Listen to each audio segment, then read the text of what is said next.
Hello, good evening, good evening, good evening, good evening. It is gone 8 o'clock, I'm sorry to say. I tried to be here on time.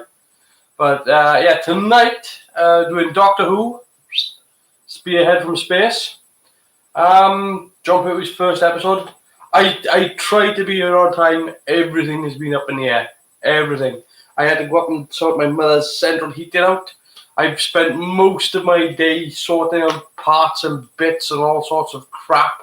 And then, of course, I came back home from sorting out my mother's central heating. And, of course, everything was still everywhere. Everything was everywhere. And I spent the last 10 minutes in an absolute panic trying to get things set up. That's why the setup is different to how it was last week. Because I've decided... It's easier because I'm running things off DVD. I can just watch the DVD off my TV and I have the computer on here by the side of me. But I had to switch because of the way, because my computers are knackered. I tried to rig the computer so that I could use it with watching the DVD.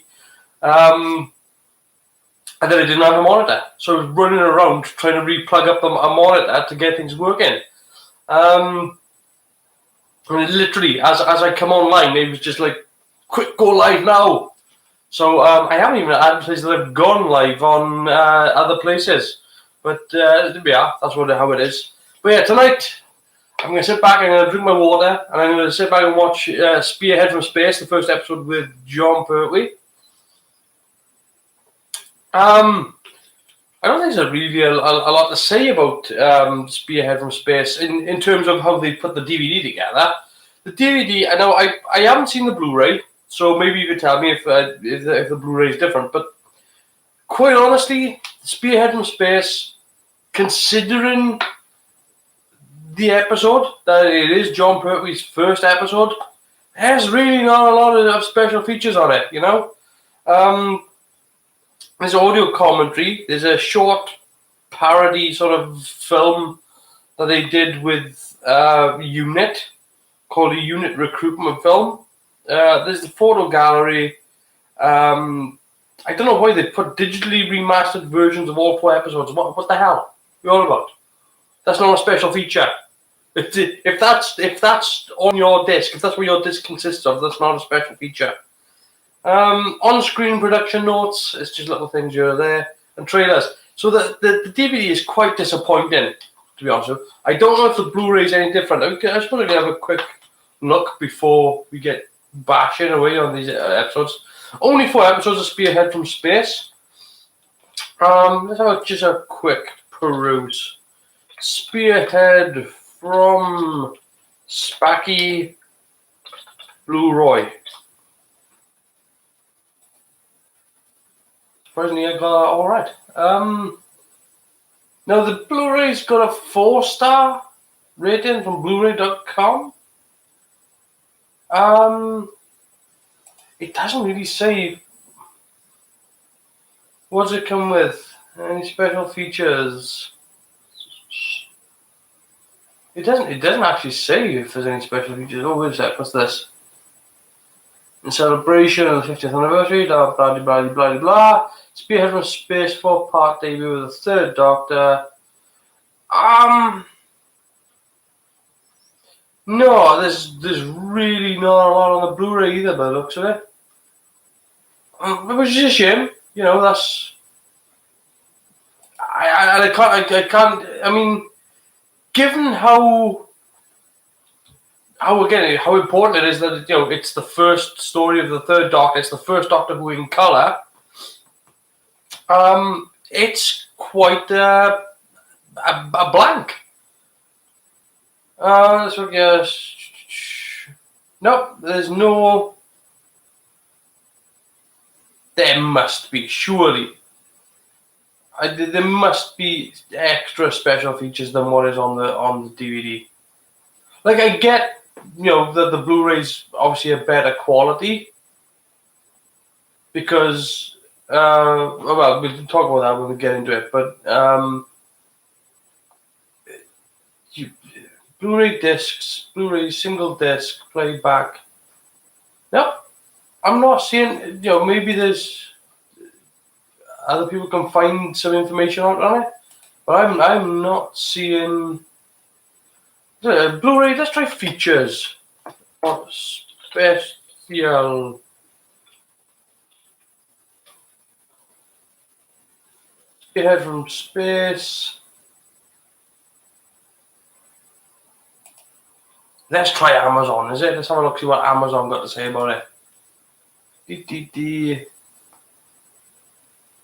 What does it come with?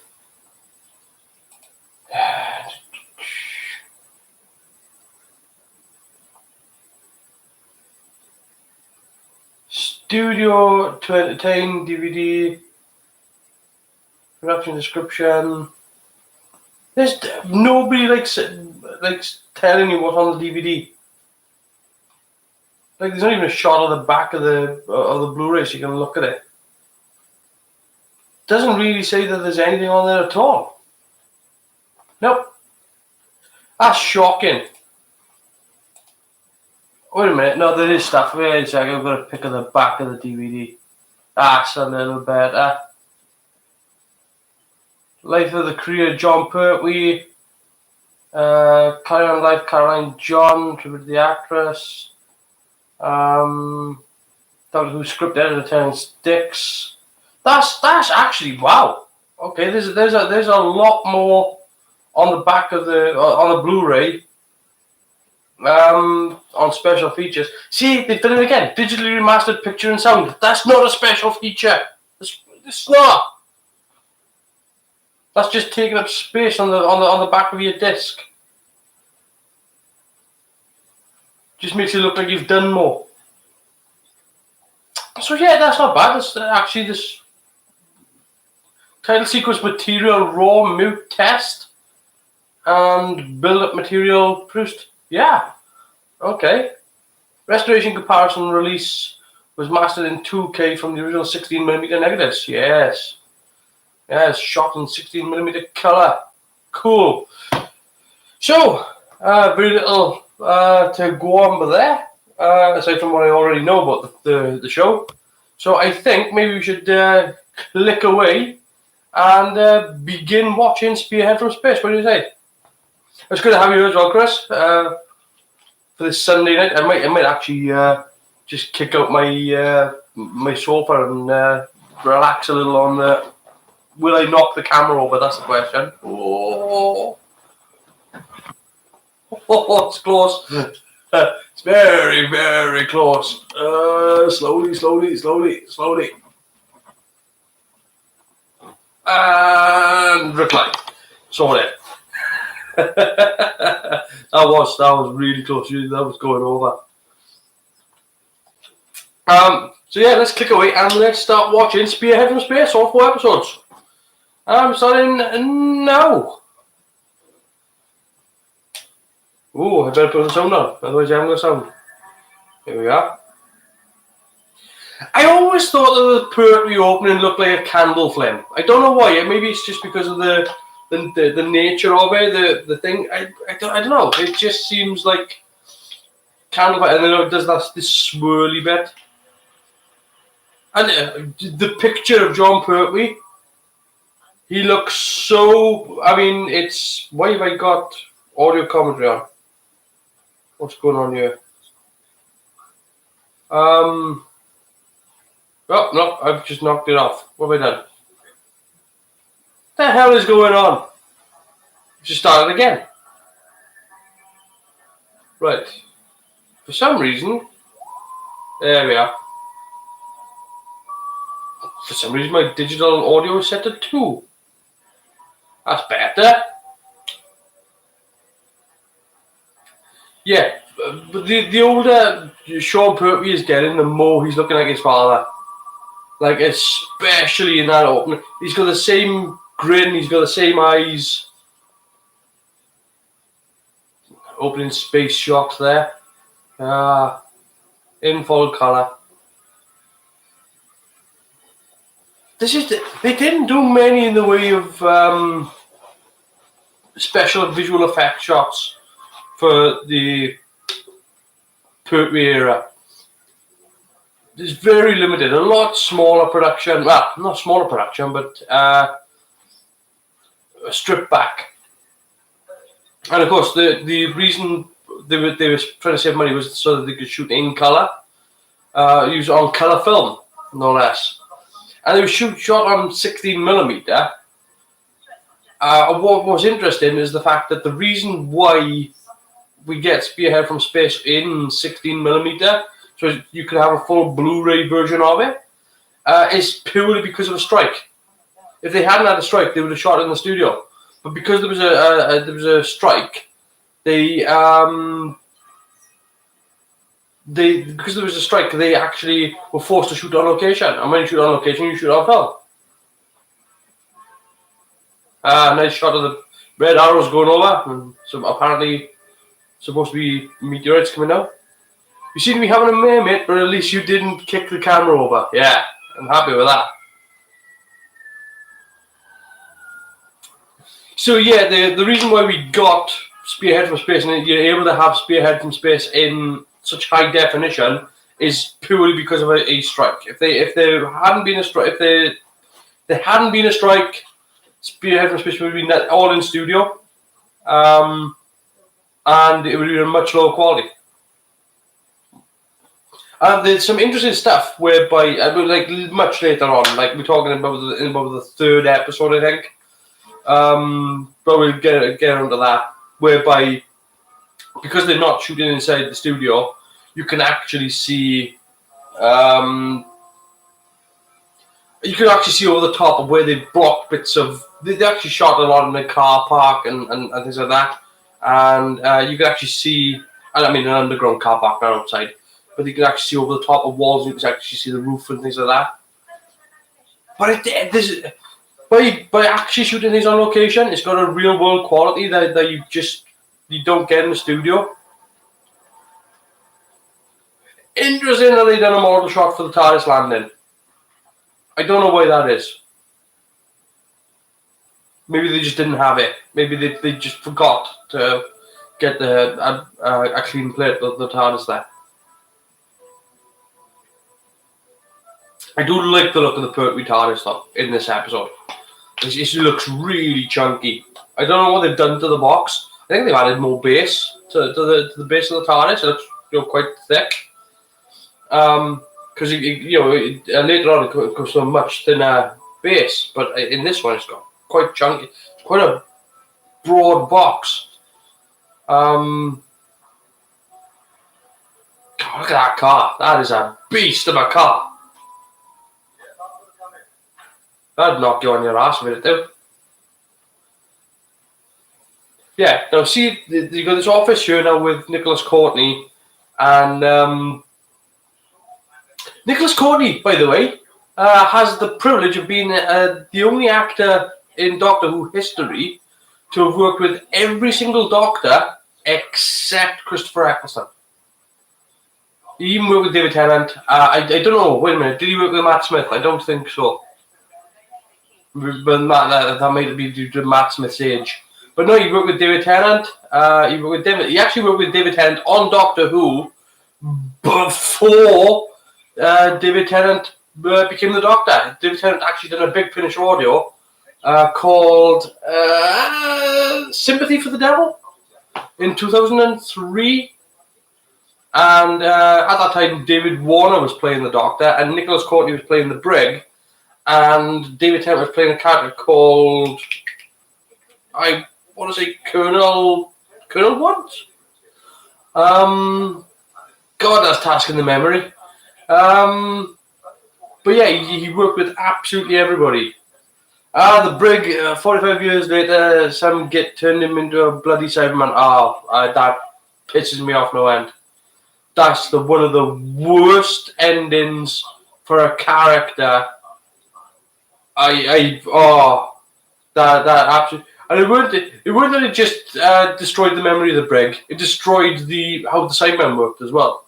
Because now the Cybermen could bring people back from the dead, and these people that they were bringing back from the dead could somehow take control of being a Cyberman, going against all the programming. But yeah, the set that they did in here with where the brig is talking to Liz Shaw.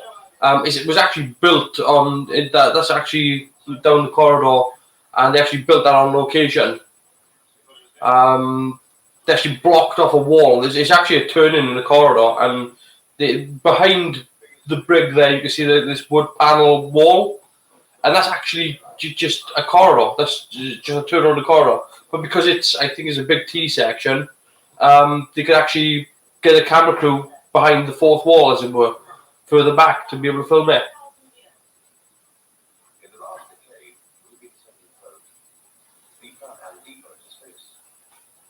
Yeah, later on, actually, I think it is about the third episode. I think. I think it's about the third episode. You can actually see over the top of that wall. Sean, I wish I had a foam brick to lob at the telly. Honestly, yeah, the end that they give the brig, it was like, oh, he's gonna rescue his daughter. It's like, the man is dead.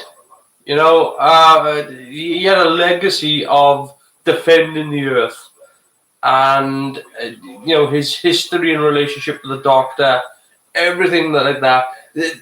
The significance of the passing of Sir Alistair Gordon Lethbridge Stewart, even after the Sarah Jane Adventures, which was his last appearance, it was just like a kick in the balls. It was like, don't stop. I realised that it was something nice for Peter Capaldi because he's such a big fan and he wanted to have an episode with the brig. But no. It's and again, it's not just disrespectful to the Brigadier. It's disrespectful to the nature of the Cybermen as well. They managed to kill two birds with one stone.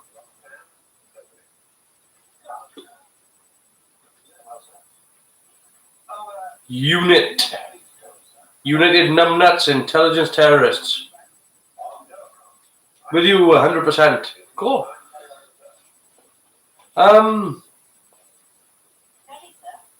Yeah, so they've just knocked on the X-ray there now, and he's about to make the revelation that the Doctor's had two hearts.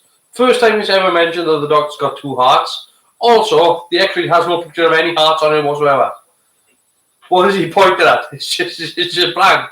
He's pointing at a rib cage.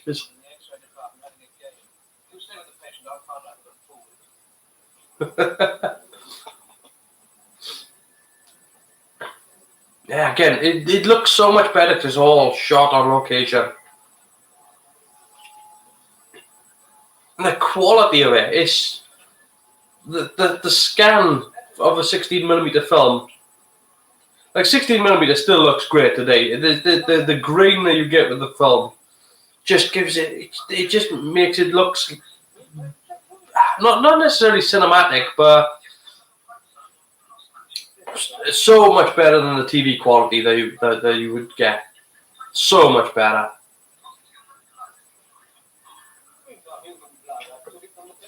The guy on the phone there, every time I see him, he always reminds me of like Aid Edmondson. I don't know why. There's something very Richie from Bottom. Not Richie, Eddie.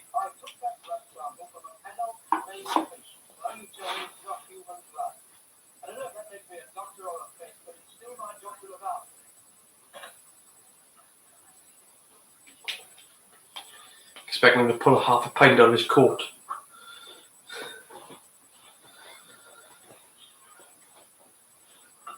It looks magnificent. It really does. I mean, they've done a bang up job of cleaning up the prints. And I know, like, this is just off the DVD. It's not even the Blu-ray. So it's I can only imagine what it looks like on the Blu-ray. I would like to get it on Blu-ray, but right now I'm going to settle for this. So, but it still looks fabulous.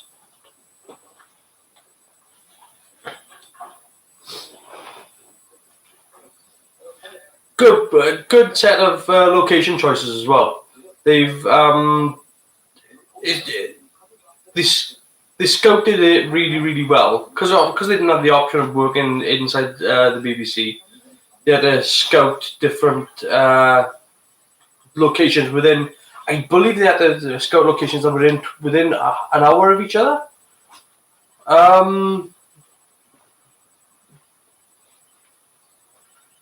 And I think most of it was in, I want to say Chessington or near Chessington.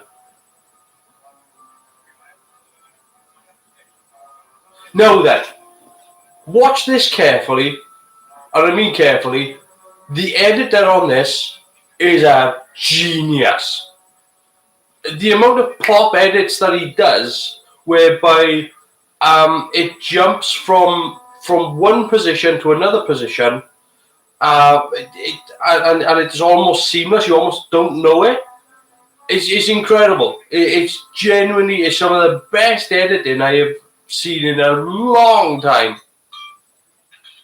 And it's weird, like this like sort of weird almost crash zoom that it does, but it's done in the edit. It's not done in camera, and you don't notice it. It's really good. It's really good stuff. Yeah. Aid Edmondson, yes, he does. He does. He looks so much like Aid Edmondson. He's just got hair. Ashbridge Cottage Hospital.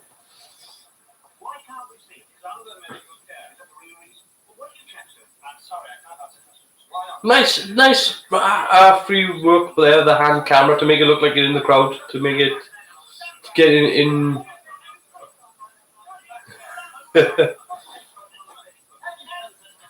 Very rare would a show go handheld. It's really, it's.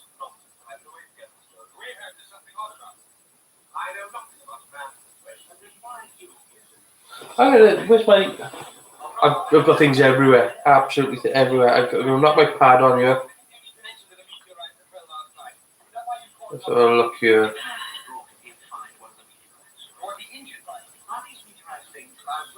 No, the guy playing the villain here, that's what I'm looking up now. I'm going to have a look up his name. See who he is.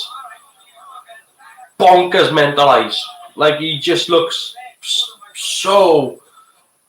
He looks like he could be harmless, but he's got this twinkle in his eye that makes him look like he's, like, psychotic. There's a serial murderer there somewhere.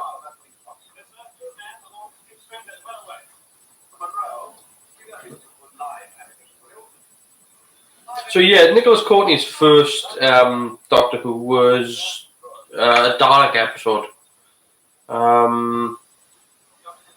I think it was the Dalek Master Plan, where he played a different character, got killed by the Daleks. And again, he worked with all of them, right up until Chris Eccleston. He didn't work with Chris Eccleston, but he did work with David Tennant. So that's the sort of level of legacy that Nicholas Courtney had with Doctor Who.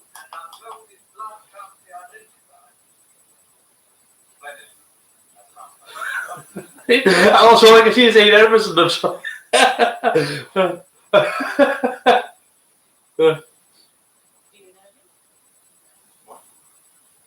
Kind of was in a episode with the first. Yeah, he was in the episode with the first. He was with William Hartnell.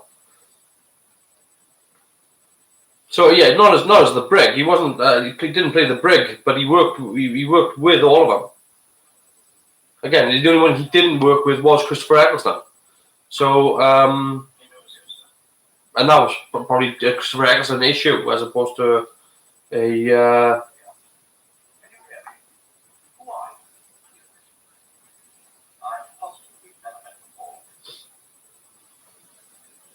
I was thinking of the Five Doctors. Well, I mean, as the Brig, yes, but I mean, like in,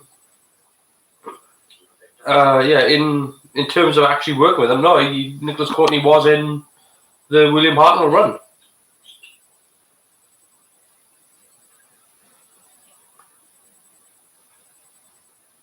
I think he got recast as the Brig due to the director. I believe the director liked him, and the director worked with him on another project, and then brought him back in as the Brigadier.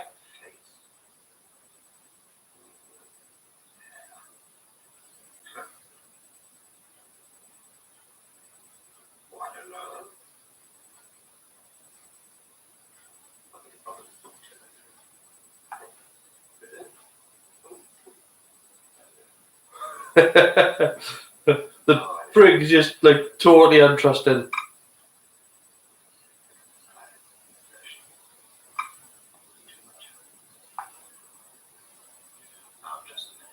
Now, according to Nicholas Courtney, and this is from what Nicholas Courtney was saying, the reason why the brig was so untrusting was apparently that he wasn't really untrusting of the Doctor. It was due to the fact that he was always having to choose between his wife and his duty, and it took a toll on his marriage apparently. And Nicholas Courtney decided that the Brigadier would choose the duty of the Doctor over marriage all the time. So he's always untrustworthy or untrusting of everything around him. He's always paranoid about everything around him because of the pressures of what's going on in his personal life. It's a good little consideration to sort of bring up. Like, he's sort of, Nicholas Courtney is sort of the master of that character. So he's the person that's sort of, guiding the character, making his acting choices based on, on what he thinks is happening to the character in his life at that time. Because obviously, when they write an episode like this, the actors just show up on the day and get into costume or whatever and go off and do their own thing. But he's thinking about what the character did sort of the day before he showed up on set. The day before he showed up. What happened last week in the character's life.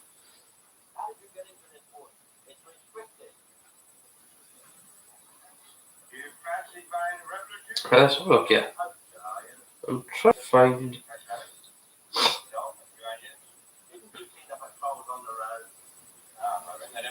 Come on.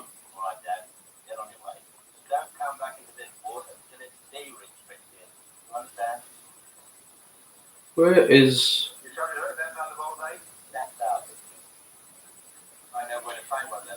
No, I'm just trying to find the bloody IMDb page. Come on.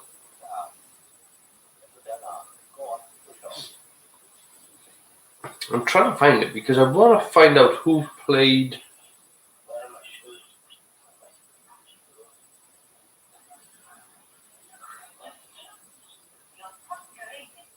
And I just literally clicked on it and then clicked off it.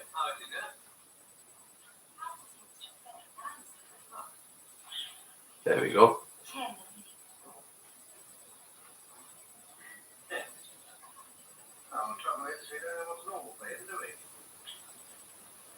Hello.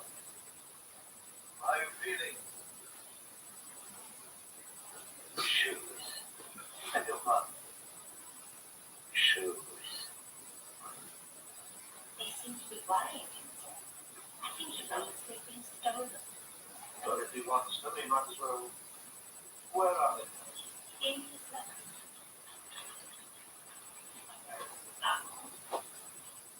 Now, I don't know how much Pertwee had seen of Doctor Who before taking on the role.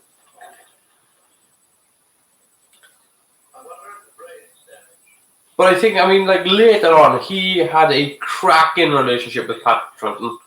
And it was always a joy to see the two of them on screen together. And the one thing I would say definitely about Pertwee's Doctor is that I as much as I think Patrick Troughton is still my favourite, Pertwee's the one makes me believe that he knows what he's doing, that he's scientific. I know he's supposed to be like this more the action. I know a lot of people think of him more as the action man, the action orientated Doctor, but to me he does things whereby he is simply more believable in terms of when he's using pieces of equipment. Like a lot of times when somebody is asked to do something on a computer or something like that, they'll just tap away and it'll just. But with him, he looks like he's actually considering it, and he's actually thinking about how to type as opposed to just tap tap tap tap. And it's the same when he's taking a piece of equipment apart. He really looks like he knows exactly how how it comes apart and how it's supposed to go back together again. There's just something very. He's very good at the tactile stuff, and it makes his performance really believable when it comes to being the Doctor. I find him to be very sort of believable as a scientific figure. Now then, let's do which way? This way. Aha, that way, is it? Okay. Now, apparently, Pertwee also was a big fan of doing his own stunts. So he actually taught himself how to speed. Yeah, quick little jump cut there. Was in exactly the same shot as well.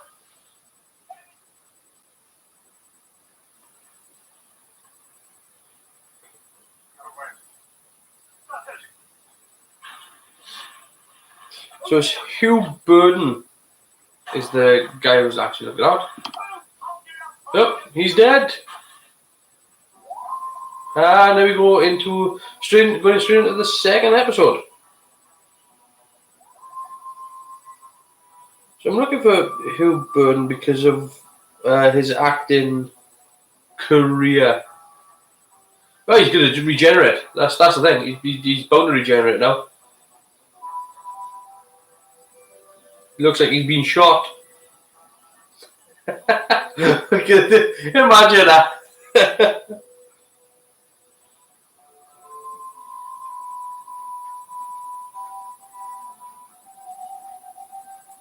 I'm looking for what Hugh Burden did before Doctor Who. I mean, he's got a hell of a career.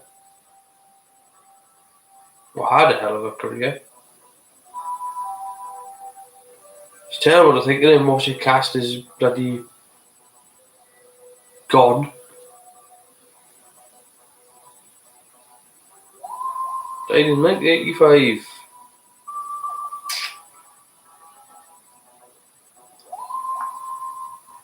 It's a significant sign that you're getting very old. When all the people from your childhood are now dead. Is Caroline John still alive? Oh, here we go. Episode 2. Now then, is this gonna bloody work? Because I'm gonna have to do the audio again.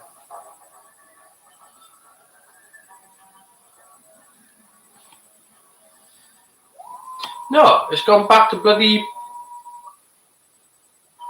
there.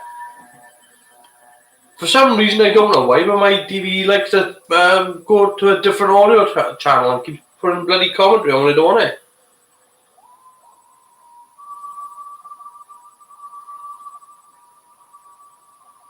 Oh, Caroline John is dead as well. Christ. Died 2012.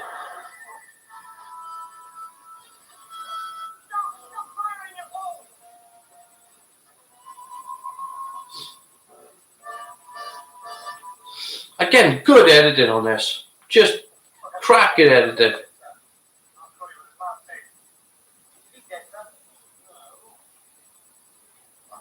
I believe it was edited by 2 people. So let's have a quick gandy at This machine registers the electrical activity of the brain. Normally, the line fluctuates typically, even when the patient is unconscious. They're all dead, Cameron. Everybody's dead. They are all dead. You're quite right. But it's like, Jesus Christ, like Caroline John, Nicholas Courtney, John Pertwee.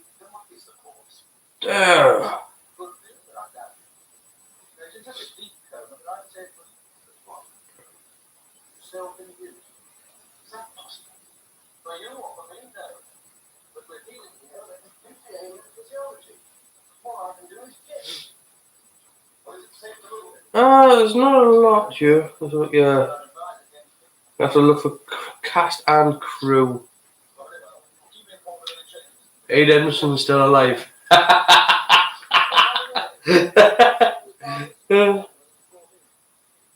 I know this was script edited by Terrence Dicks, who's probably the best script editor of Doctor Who, arguably. He's the reason why we don't get great Doctor Who these days. It's because you don't have a script editor now. It's all done through the showrunner.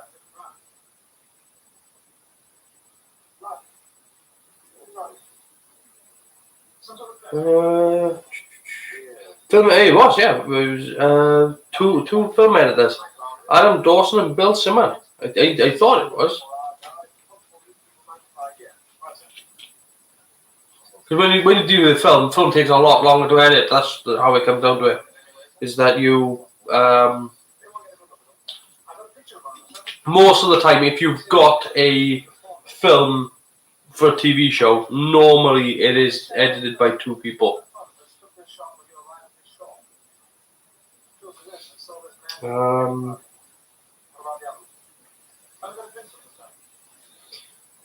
Yeah, Terrence Dicks, script editor.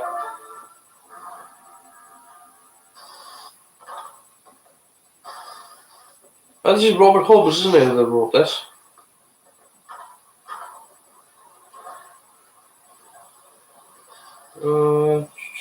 Yeah, Robert Holmes.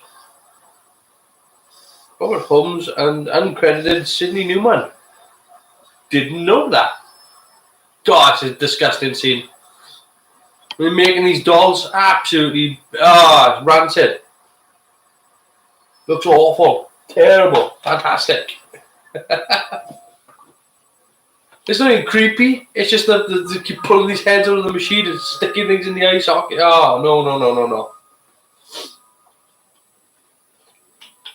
And that is apparently the Guinness factory in London.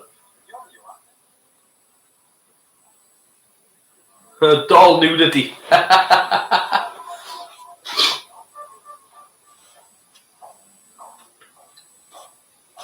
Christ, that skirt is short, isn't it?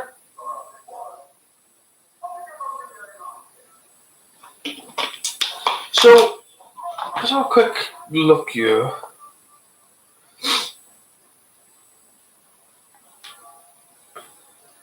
Right, so this was broadcast between the 3rd and the 24th of January, which means that it was in production in '69.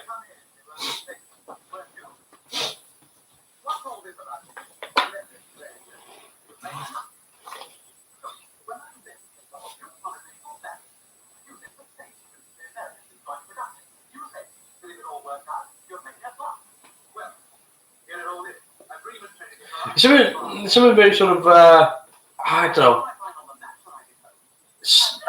slimy or sneery about that guy. Seeley, is it? So yeah, Neil Wilson, Seeley, he's dead. Bound to be. Oh no, he plays the farmer. Died.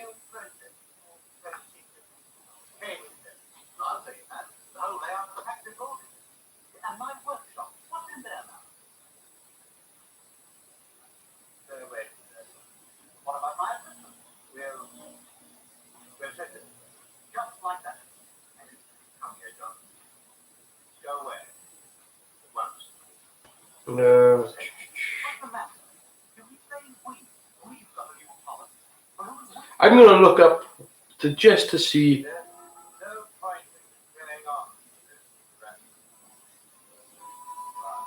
I'm going to zoom in here.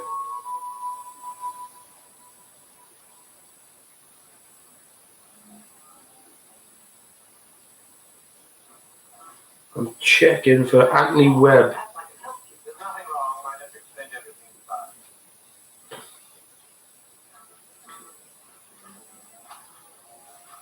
Yeah, Anthony Webb is still alive.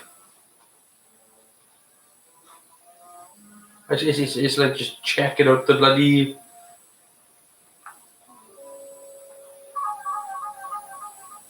So what was that? Just how it worked out. Mine goes out of sync with yours. The DVD upstairs. I'm watching digital files. That's 30 frames per second. Yeah. That could be. Uh,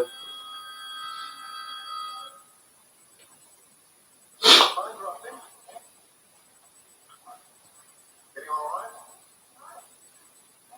Sorry about the mix. Glad I'm putting on the house. I'm not afraid of.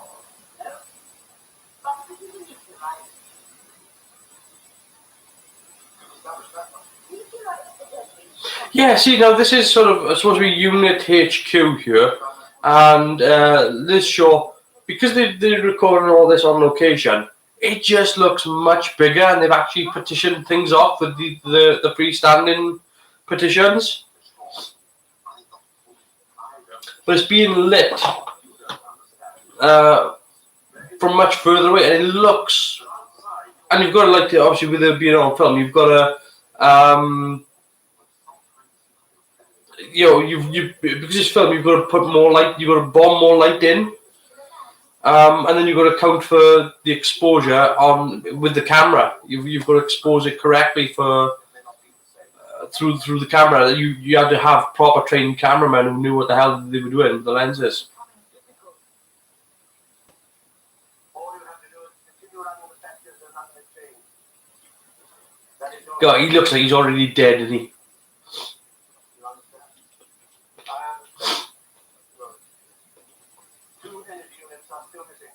2 trains at the hospital have found one. It's possible that it's dangerous to go there and again. Like his eyes are like really dark and sullen and sunken. How will you locate them? They will increase their pulsation frequency. Talk about the energy units. So they were living things. All energy is a form of life.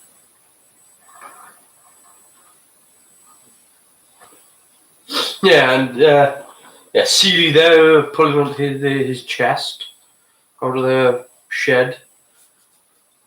Kind of an abusive, slightly abusive, or not necessarily abusive, but short-tempered relationship with his wife. Christ.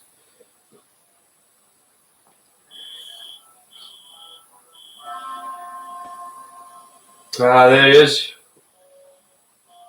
Tell us of Alice the Auton.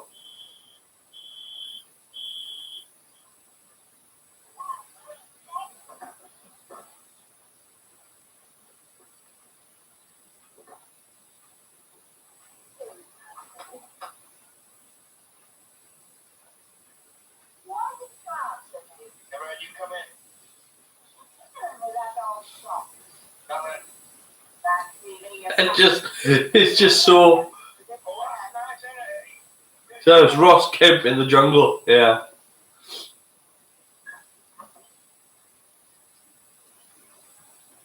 Satisfied? Go get me some grumble. I'm hungry.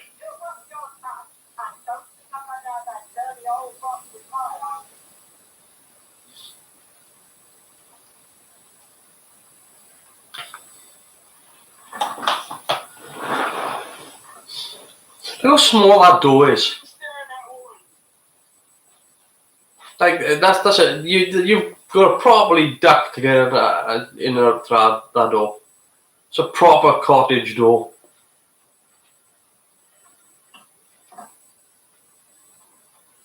Autons brushing the trees out of the way with their hands because they hadn't thought, wait a minute, they're plastic. They shouldn't feel anything. See, look at the TARDIS right there now. Doesn't that look really chunky? Like, I don't think it's me. I think it is. Like, I know it's got a shortened roof, which they build up for later episodes. But that looks really sort of stout.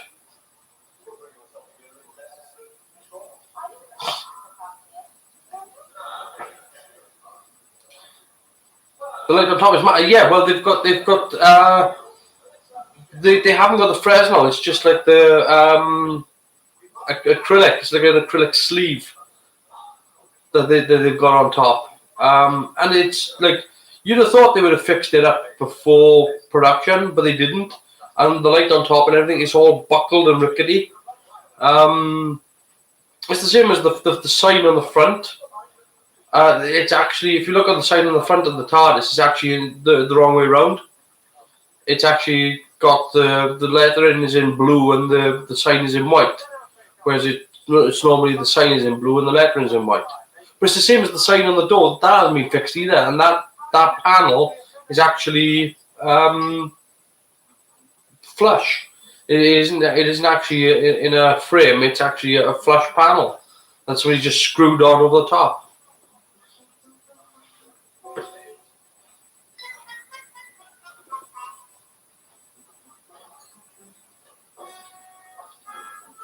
It's like you've recreated the shot. If you look over your left shoulder, with the TARDIS there.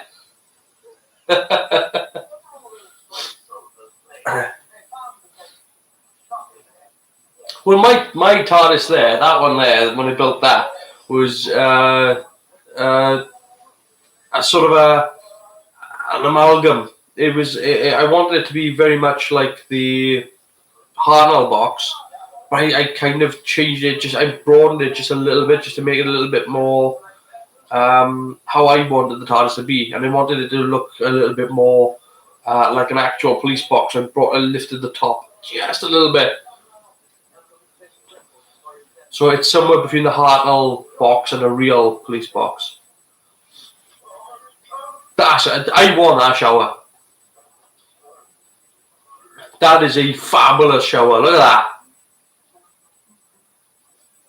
Look at the size of the head on that shower. You get into that, you know you're going to get wet. It's a good model, mate. Thank you. It does its job. Particularly, it's nice when you put the lights on. It's and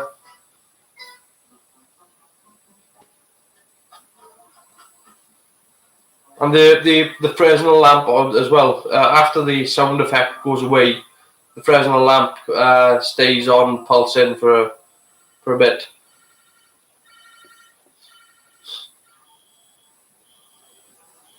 Crash zoom out.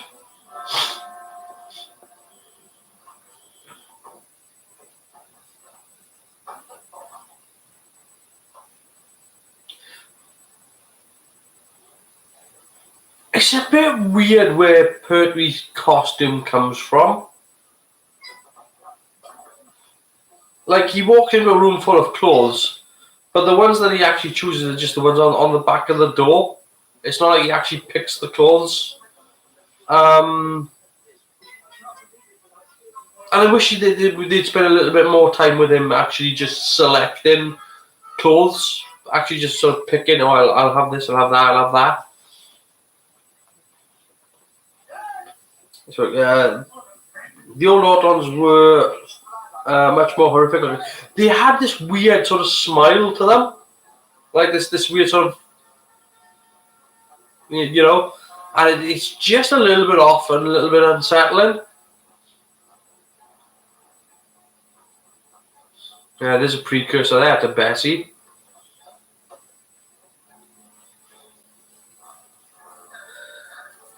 Thankfully, we don't ever have to see the Who-mobile.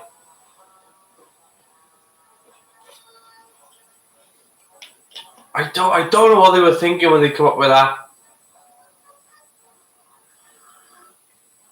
We're gonna come up with a Doctor Who car specifically for the Doctor. He's already got one. Yeah, but this one's gonna fly. Holy crap!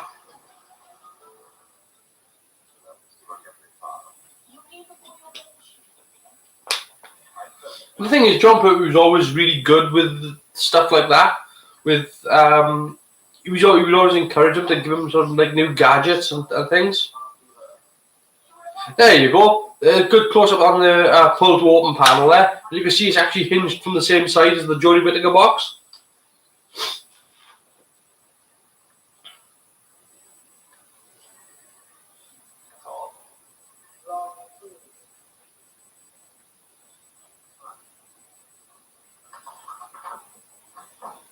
It's up there with Peter Kay character. Oh, the Who-mobile. Who-mobile, you know, sometimes they make mistakes, and it's Who-mobile, Chameleon.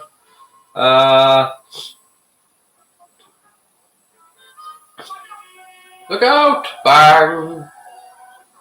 That's another one. See the POV of the camera with the car crash. Blood everywhere. Not today.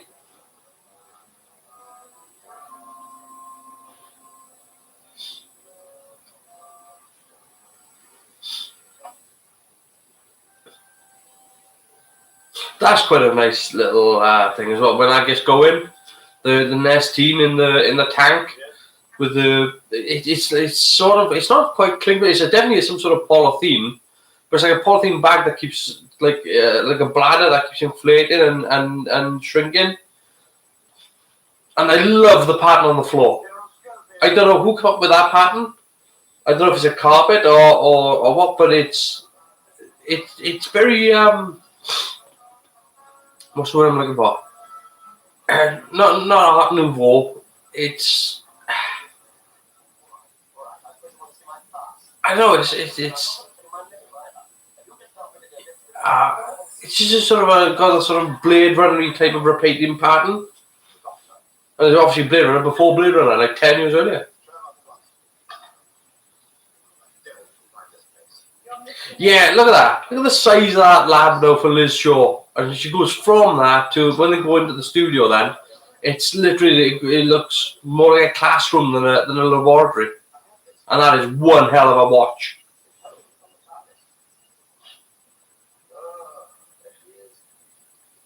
I want that watch.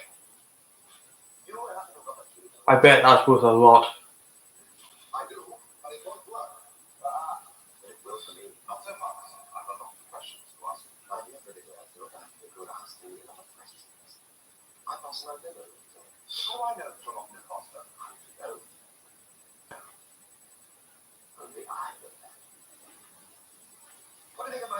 Yeah, I mean, this is going to be interesting for the character of the Brig as well, because this is the first time we knew that the Doctor could regenerate.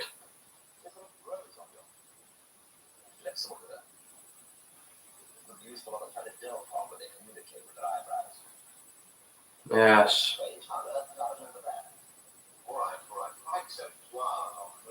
And then obviously him come to the terms of the fact that he is regenerated again. And is starting to get, the amnesia starting to fade.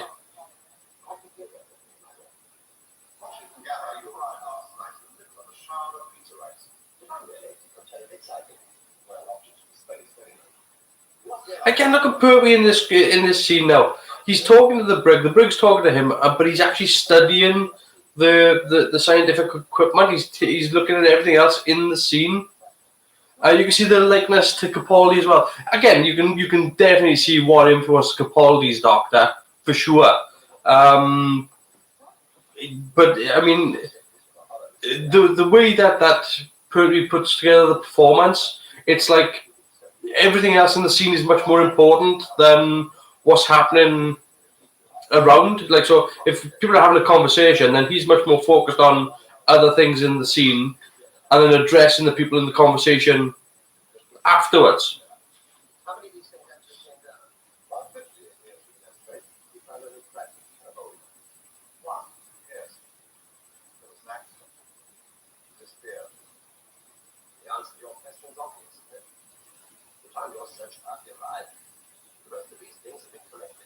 I mean, yeah, I think not only can you see the sort of the influence in Capaldi's Doctor, but I think you can also, from this, you can also see the sort of the misstep in Capaldi's Doctor as well.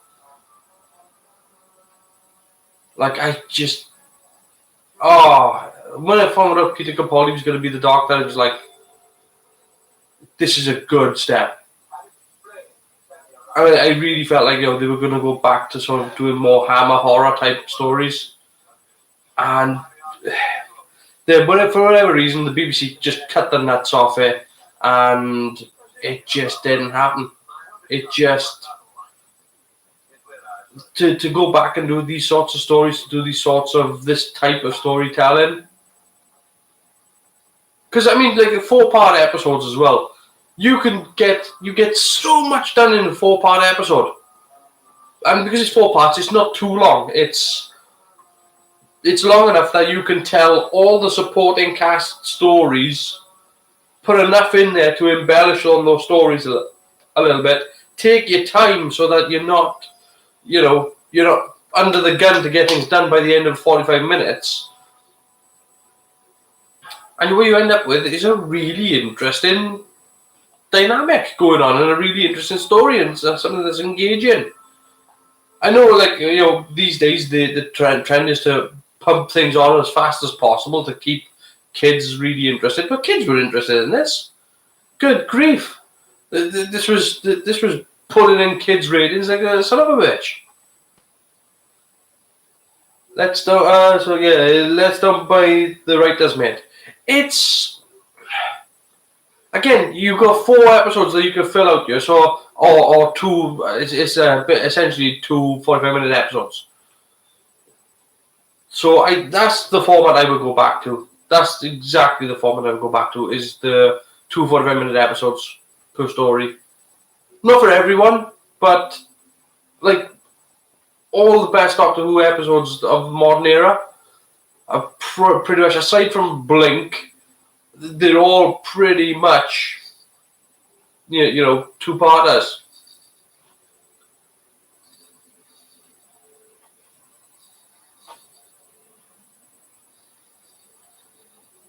Now, why doesn't he run away? I don't understand. I've never been able to understand the whole frozen in terror kind of thing. Like, it's a dummy that's come to life. But you don't know that. You just think, it could be anything. But I've never been able to understand frozen in terror. I'd be more compelled to believe the guy would have got into some sort of frantic, manic sort of panic. But I've never been able to understand that. Too busy filling his pants. No, but you've seen people frightened before. When have you seen people just sort of go? It's just, I don't think it's ever happened, ever.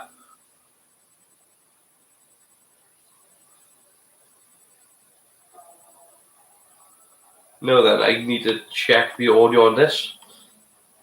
I switched over again. You bastard.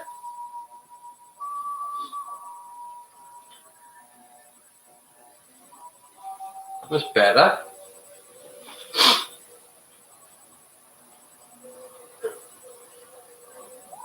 Spearhead from Space, Episode 3 by Robert Holmes. He's one of the best writers for Doctor Who. Without a shadow of a doubt.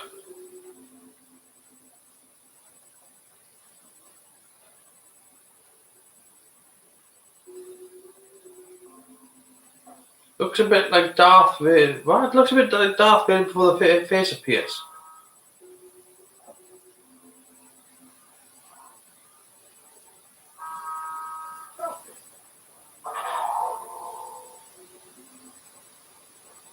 No, then. So these Autons now are firing. I mean, like these little sort of puffs of sort of orange smoke that appear when they shoot something. That little gun protruding out of their hand. Later on, when things, the title sequence with the sort of concentric sort of square sort of thing. Yeah, again, it always reminds me of candle fire.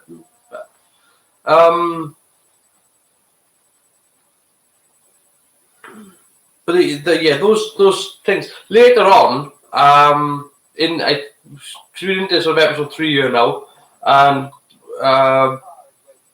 things are gonna start picking up now in the action because they've set up everything that they need to set up in episode 1.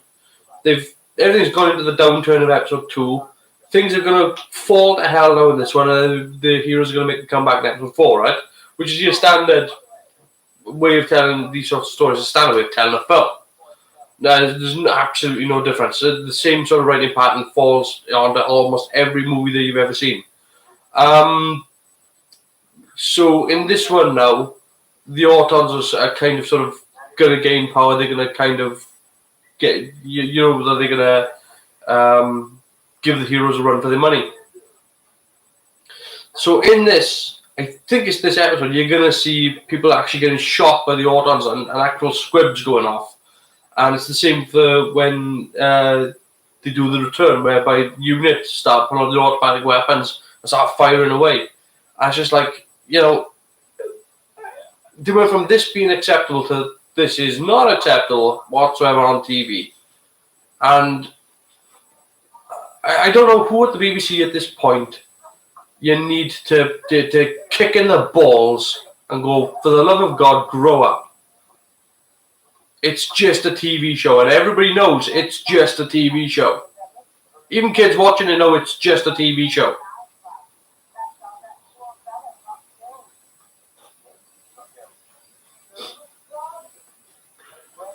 Well, the worst thing is that about that as well is that people have proven that there is no actual correlation between watching a TV violence and people actually being violent. It's the same with video games. There's no correlation whatsoever between people playing violent video games and people going out and actually being violent. If anything, they get to live out their violent fantasies through video games and things like that, as opposed to actually doing it in real life. Now then, as I said before, this is on location. This tent is actually in a car park. It's actually inside.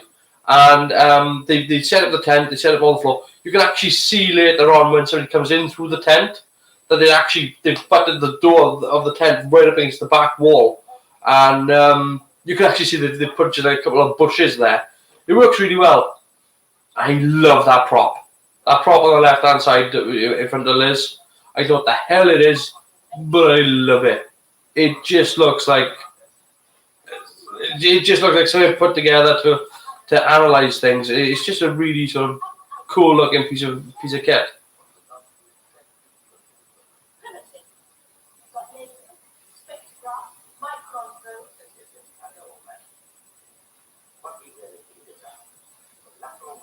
See, he's talking to Liz, but he's not even looking at her in the face. He's just like, he's focusing on what he's doing. It's like, this is what we need. And he's very focused as a scientist. Then in his portrayal.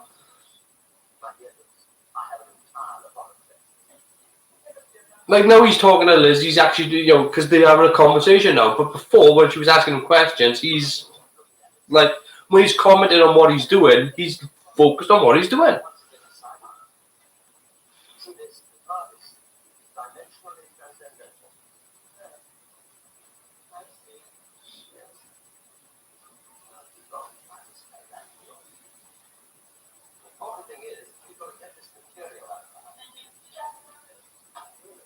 That's a wonderfully dark blue jacket, isn't it? I always thought that was black. Kit bashing idea, that is. Oh, the prop. It's a wonderful prop. It looks like it's busy.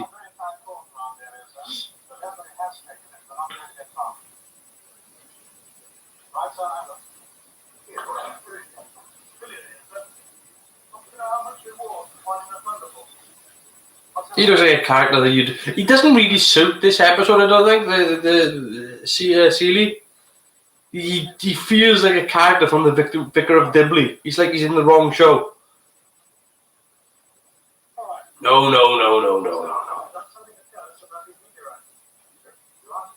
It's just I don't know. There's something out of place with his character.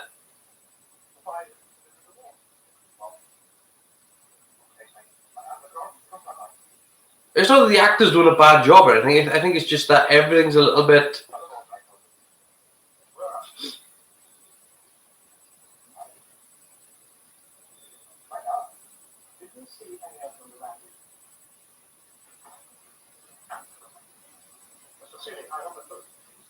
And I wish they brought back more regular characters from this episode into when they go into unit, because obviously you get repeating casting people like Sergeant Benton and stuff like that.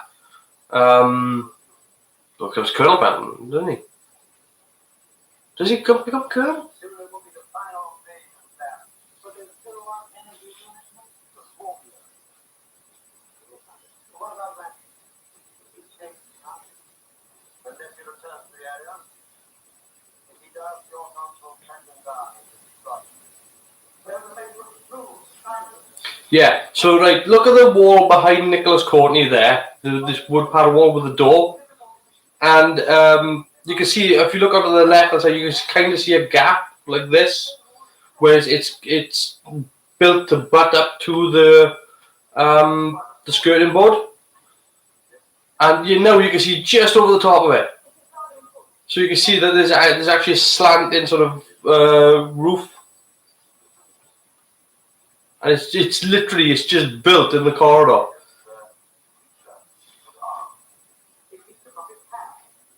Well, of course, all of this was shot pretty much on the same day, probably within at least 3 days of each other.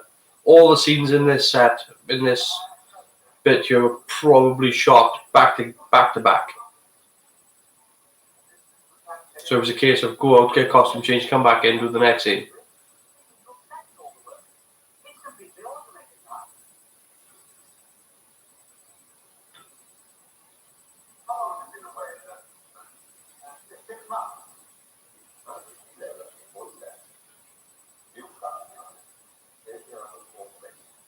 Good setup for.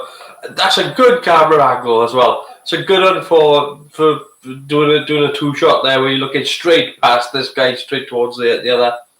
And of course, we cuts to this scene here with Liz and the Doctor, and it's pretty much the same sort of camera setup. They're both in the, and again, this comes down to the editing, because the editor could have picked that up from any camera angle, but he decided to choose this one because they're in the same positions, or similar positions at least.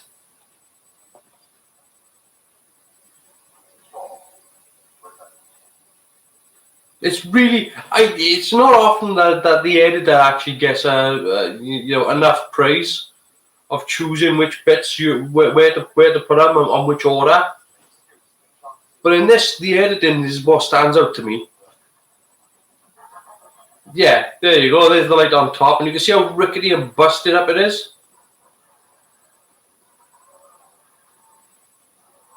Yeah, and the close up there on the side, you can see that the front sign of the TARDIS is completely different to the sign on the side of the TARDIS.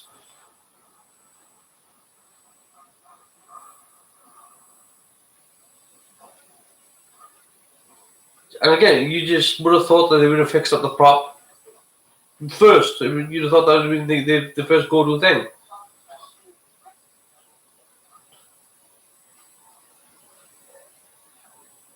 God, and I remember I actually saw, not when they had the Doctor Who experience in Cardiff, but 2005, just after they had the relaunch of Doctor Who, they actually had that prop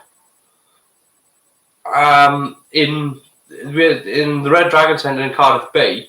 We actually had a small sort of like little museum which had a lot of the Doctor Who stuff in there. It wasn't very big. It was like sort of a U-shaped thing. And you walked in through one side, walked down some of the props and everything, back up the other side. Well, the TARDIS was in the corner, and it was on a 45-degree or 30-degree plinth, and it was spinning round.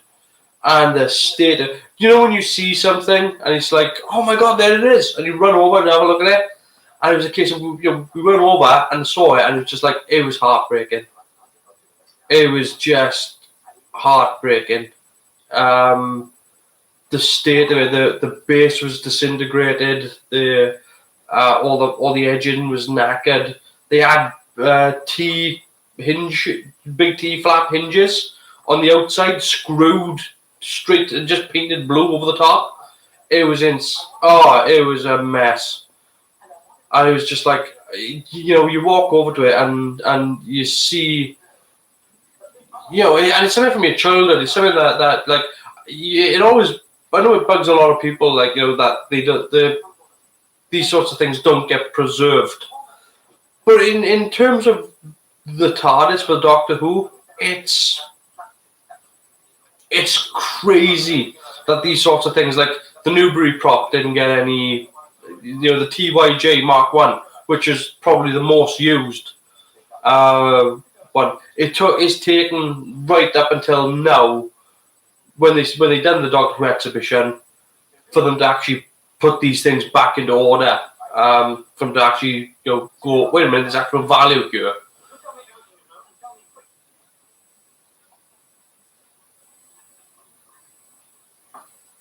Like I don't know if the TYJ Mark II is still around. I know the Mark III isn't.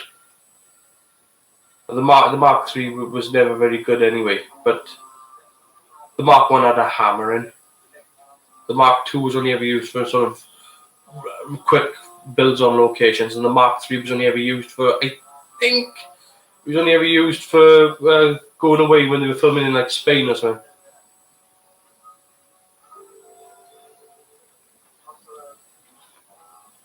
God, look at those eyes.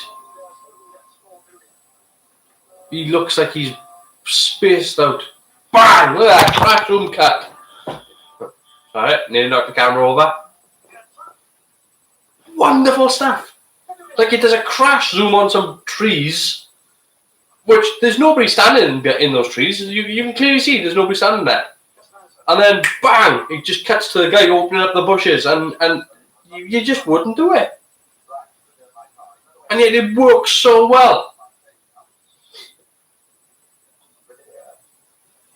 Yeah, there you go. If you look behind John Pertwee there, you can see that tree, and like the wall is literally right behind it. Everybody's going out and just sort of like scooching up against the wall. They were really sort of very effective on the amount of space that they had and the amount of space that they were using. And how they would use it. Like, I'm not sure, but I think where that tent was built is actually where the cars would drive in. I'm not sure on that, though. I'd have to check on that. I know it was in the same area that they were filming in for like all the interior scenes. You haven't been to Wales in years. You're not missing much. We haven't done a lot. I was thinking of doing a video whereby I was going to drive around to the Doctor Who locations that they use all the time, and just sort of do a little video from there. Ooh, because like I mean, like we got like within what's the date today? Let me just check the date. 10th. Yeah, it's tomorrow. Tomorrow we got a section of road shut off because they film in Doctor Who, and it's down in it's the Newport to Cardiff Road, I think. Has been shut off from 8 PM tomorrow night.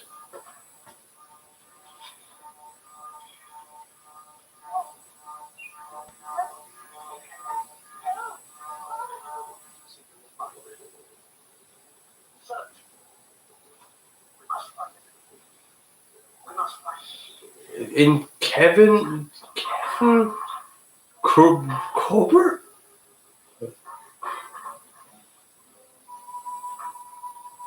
Yeah, the spelling. I'm not sure. I'm not sure where that would be. My geography is not brilliant anyway. Let's look. Yeah.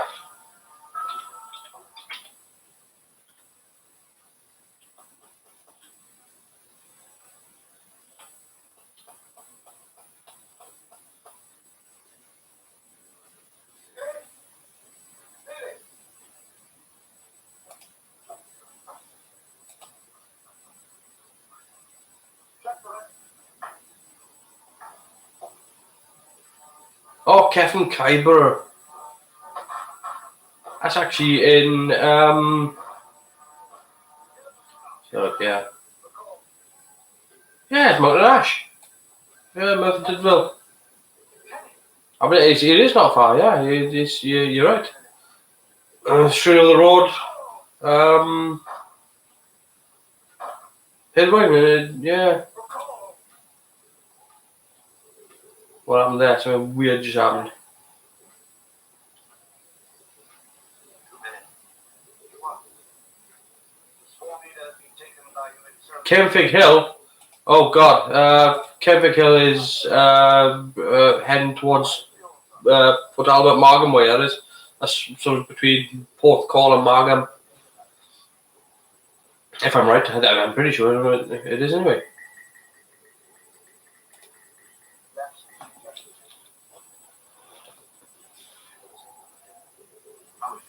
All right, I think you're getting the wrong place. Right. I'll lay on that. So yeah, to go from Kevin Kaiba to Kenfig Hill, it's not actually that far. If you were to go from one to the other, actually. I mean, it's, 15, 20 miles, but that's...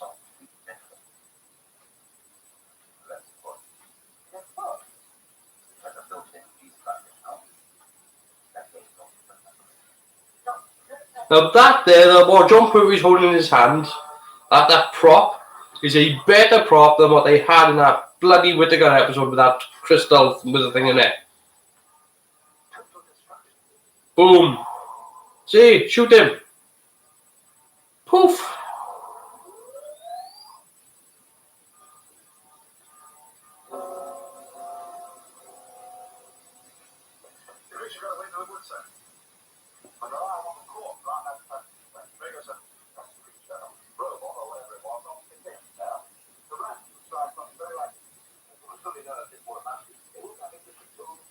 Good blocking, good. I mean, all these actors know exactly what they were doing. They're familiar with they're familiar with the characters. The only one who's not familiar with the character is John Pertwee, and he's just being John Pertwee and just doing what he needs to do. So my memory is probably short, mate. Well, to go from one location to the other that you were on about, you could probably just go to Neath Valleyway. So it isn't actually that far. I mean, to go from where I live to there would have to be a bit of a journey up and around. But to go from one to the other, you probably just come straight down and just head down Neath Valleyway. So look at him looking through isn't that like just those slats looking through that glass, all those eyes.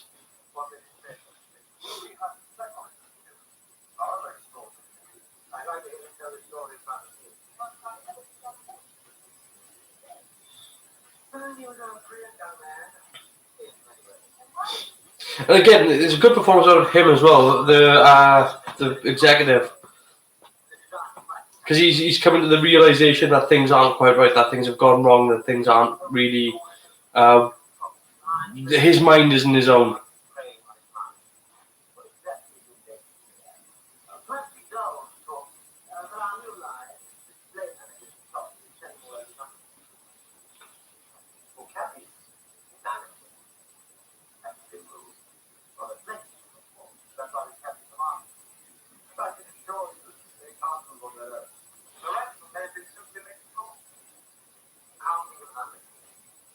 You don't think that Freddie Mercury based his 80s look on the brig? I don't know. You sort of somewhere between that and Sergeant Pepper, I think.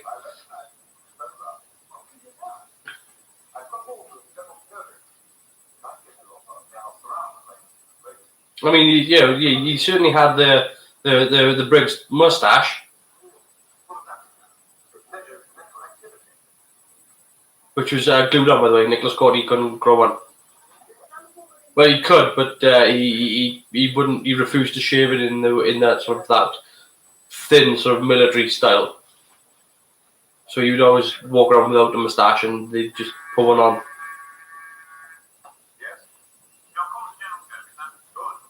That's why sometimes Nicholas Courtney's moustache is up here sometimes.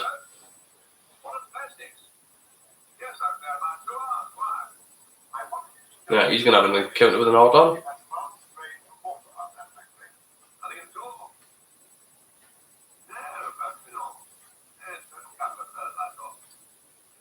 Isn't it weird when you watch something like this, that the things that you just don't realize, the things that you just don't even think of, like for example, telephones.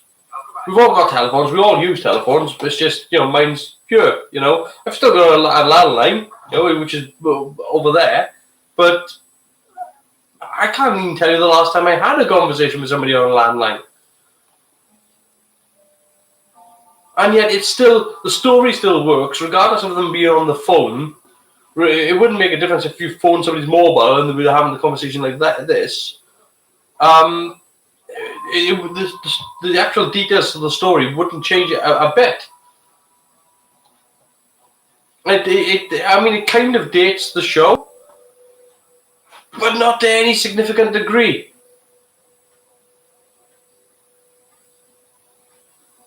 I'm chatting on here with my mobile. Yeah.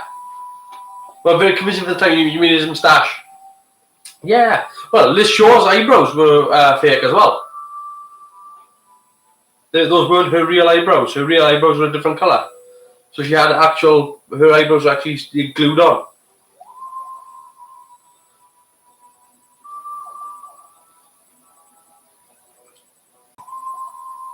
Terrence Dix, Paul Allen. See the amount of people that just don't get credit. That today we just totally not so much blank, but all the great designers and things that get acknowledged throughout Doctor Who, and the people like this just he looks Sean Pertwee. Just give Sean a bloody. I've got a picture on my computer somewhere of Sean Pertwee actually dressed up as the Third Doctor for Halloween.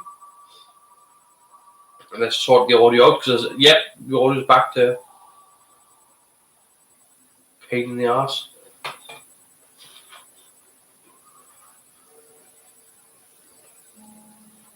I'm going to tell you Pertwee had a wig on next. No. That was in fact Pertwee's own hair.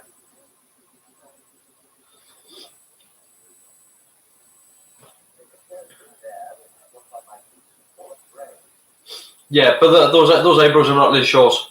Carolyn John's. That's not her eyebrows.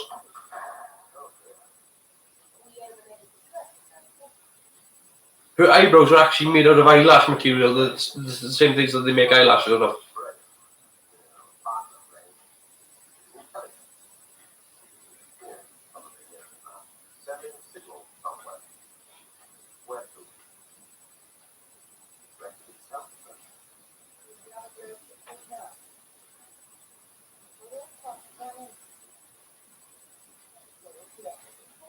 She was lovely. I never got to meet her. I never got to I met many people from Doctor Who over the years. I haven't met, there's a couple of people I haven't met, which I would love to. I'd love to meet Sylvester McCoy, because I've never had every single time I've had the opportunity to meet Sylvester McCoy, it's always ended up, I've either been in work and haven't been able to do it, or, it's been we've just always missed. But a lot of the people that I've met from Doctor Who, I remember meeting Nicola Bryant. You're not going to forget that.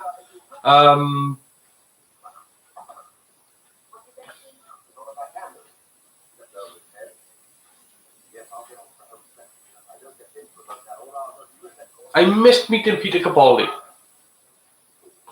because they were filming in a street in Cardiff, just behind the Cardiff Hilton. And a friend of mine went down there and he was just like, Peter Capaldi's here. I was like, what do you mean? He's like, no, he's sure. Look, picture, send. Like, oh, no, he is there. Well, that's happened to me a couple of times. Like when I met Patrick Stewart, I actually nearly knocked Patrick Stewart on his ass. Complete accident. I was on my way to Forbidden Planet, and he was coming down the steps from St. David's Hall, and I walked up the steps because I wasn't a massive crowd of people. I didn't know what it was for. I just run up the steps and run across, and bang, straight into him. Nearly put him down. And I didn't even know it was him. Genuinely, I didn't. I apologized and everything, but we had a quick sort of like, he was like, oh, I'm very sorry. And I'm like, yeah, I gotta go. Grab my bag and went. And it was only when after I got to sort of Forbidden Planet, I went, no. And I walked into Forbidden Planet, they were like, you just missed him, he was here. I was like, who was here? Adric Duat. I was like, Nicholas Bray was great in Star Trek Continues Final Story. I haven't watched it. I've been meaning to. I've been meaning to get around to it.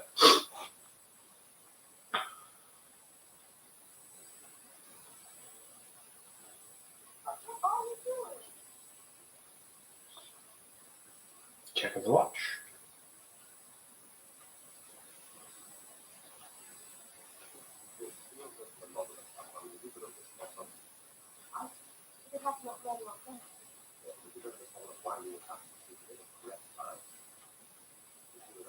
Mm-hmm. That dark blue jacket that he's got on. It's just... I always assumed it was black. I always assumed it was black. And of course, later on, when Pertwee would always pop around in public, he would always wear a sort of a vivid blue velvet sort of suede jacket. And I never twigged that, he always had a blue jacket. I mean, he would wear the red one, the sort of the wine red coloured one.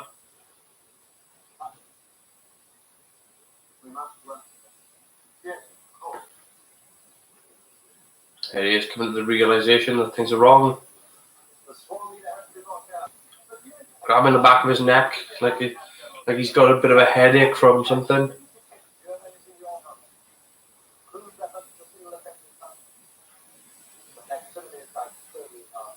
Jesus, he looks like a murderer, doesn't he? Like, I know you shouldn't judge a book by its cover, but Jesus.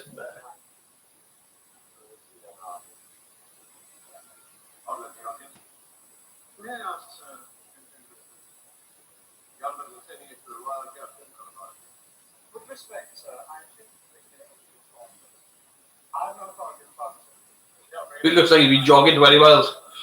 I know the limitations of the makeup, you shouldn't really try to...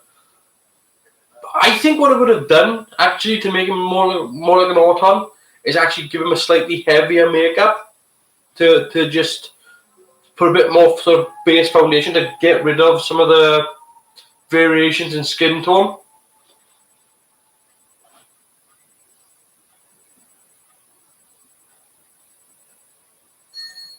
I know you shouldn't have gone too far, but I mean, given what's the next step up for this, which would have been Mickey, right, from the 2005 Rose episode. That would have been sort of the next step up in the makeup for this. It's an odd one that they chose to go with the Autons for the reboot episode for Rose. Good, but odd. They were saving the Daleks.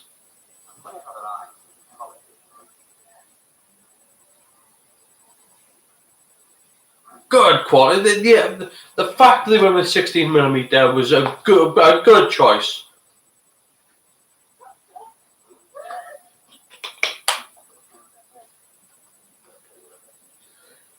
Mickey looked like he walked up from a river experience. Yeah. But I mean, to try to make him look plasticky. I mean, to give him that sort of that plastic look. But I know you be with the river experience. He had all sort of like the heavy sort of eyeliner and stuff.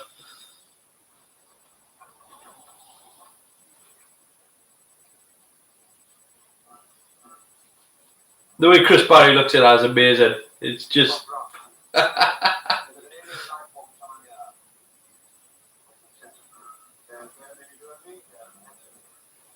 But yes, he does. He looks like that bit whereby Cat is talking to Lister. He's got those insanely white teeth.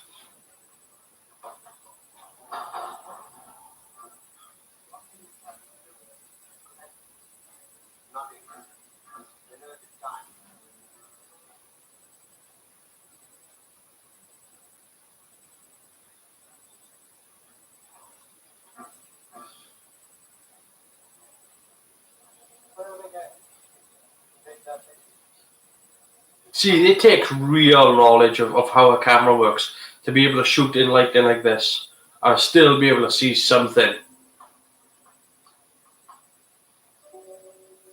Like, you've got to know what lenses you've got on the camera, and you've got to know how that film is going to respond under those lighting conditions. No color correction, nothing. What you capture in that cam is how it is.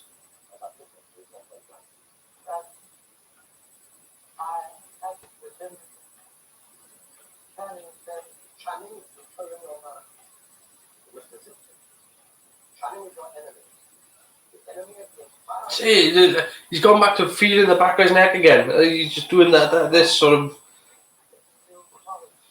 and he did that in the previous scene when he started talking to him about it. That's the actor remembering, what he did, and making some sort of continuity jump. Because, like, again, this would have been filmed maybe 3-4 days either earlier or later. I don't know what the filming order on Spearhead from Space was.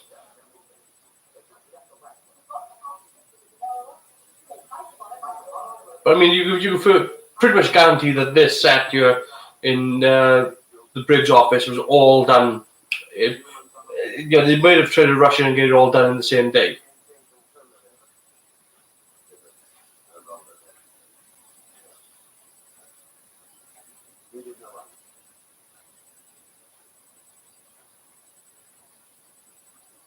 Nice little prop though. I even like the small black plastic box. I'm still not unsure of what this machine is or what it's supposed to be. Some sort of energy transfer unit, I guess, but it's a bit weird that they got it in like stone gravel. I think they could have done something a little better with this.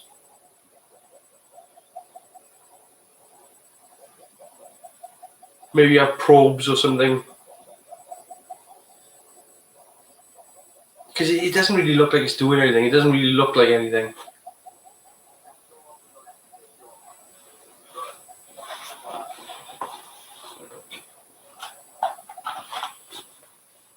There you go.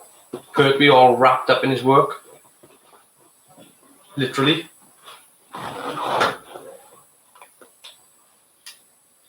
Wires everywhere. Just pop out for 2 seconds.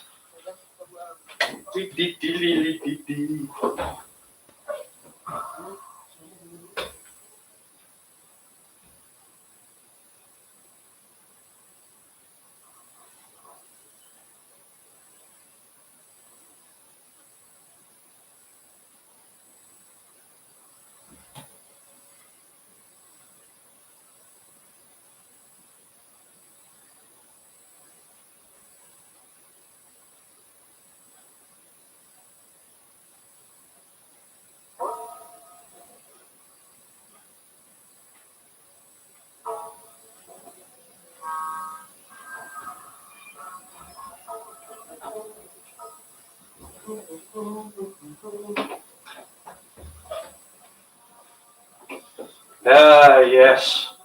Removing the glass panel, eh? Good creepy looking villains though. Good, really creepy looking villains.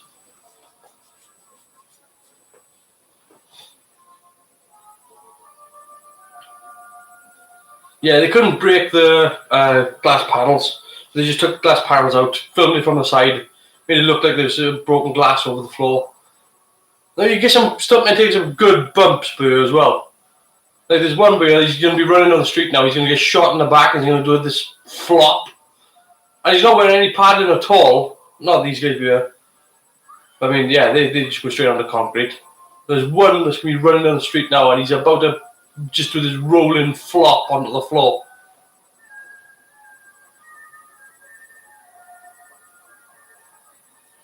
There he is.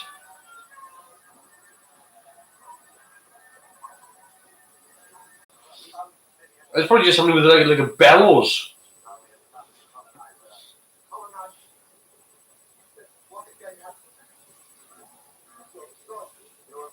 Either mine or your internet has gone spammy. It could be mine. No, I appear to be. Yeah, I don't think I've got anywhere.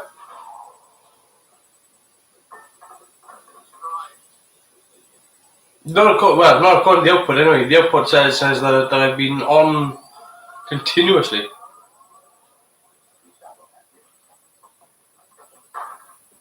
Yes.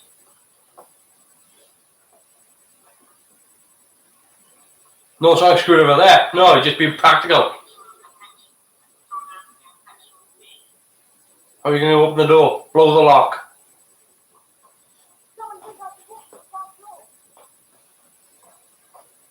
Yeah, I don't think it was mine, because normally if something like that happens, normally the stream ends automatically. So that tends to. I wouldn't have thought it was mine. I did check. I couldn't see any issue.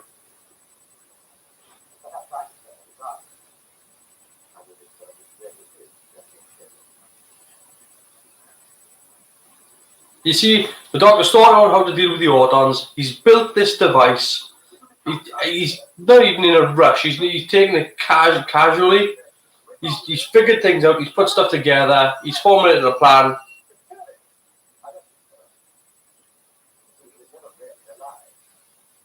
And all of this has come from like investigation. And they just don't do it. Modern Who isn't about that. It's about running around. It's about all different sorts of sodding and stuff. But investigation, thought process, time, character development. It's just two lads and a wife probably streaming too here. Lots of internet being divided up. Yeah, back to the Guinness factory.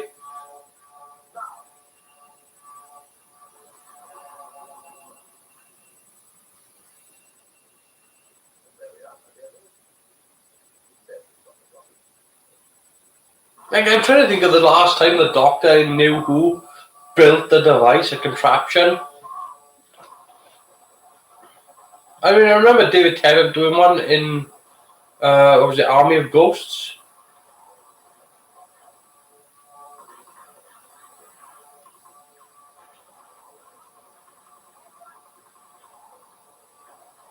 Lots of death.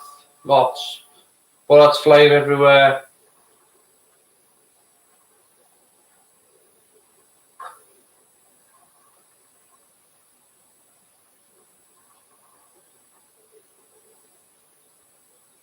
I know it got built the sonic screwdriver. That's not what I meant. As I was thinking about that, then trying to think about when was the last time the Doctor built a device. That's not what I meant. It popped to the forefront of my mind. It was like, crap. I'd put that shining scene.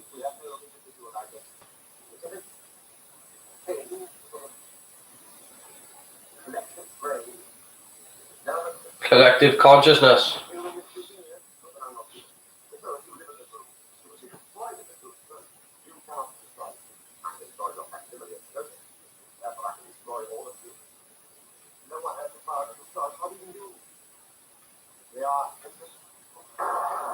I chose not to go that long.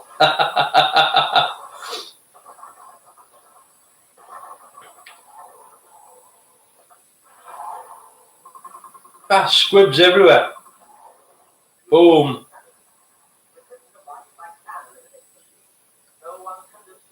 I see. Like I know it's just not really. But because it's not in a studio, the cameras are able to get back 20, 30 feet further back than what they could if they were in the studio. And it just makes it a little bit more epic. It makes it a little bit more epic skill. Now, here we go. Lots of reverse photography coming up. But yeah, I mean, that's why there's no smoke in the shot. It's because the smoke will be going upwards. Pertwee fighting with Rubber Monster. it's weird that they went with like tentacles for the nesting.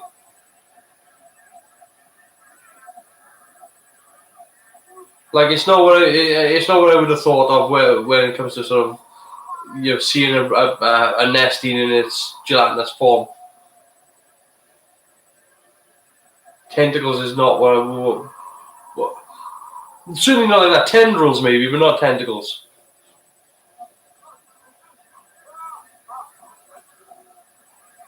And Liz is trying to work things out. But again, I mean, it's good for the character of Liz as well, where she's a scientist and she's figuring out how to put these things together and how these things work. She's been working with the Doctor to build the device in the first place.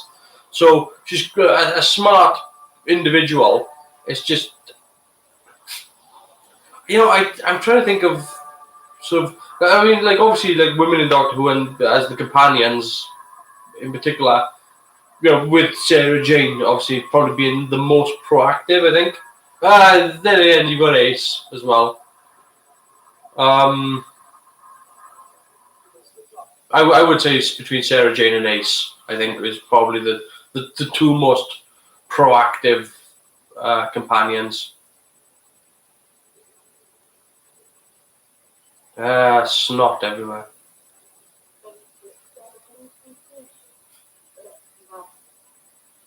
Blew up the poor thing's sphincter.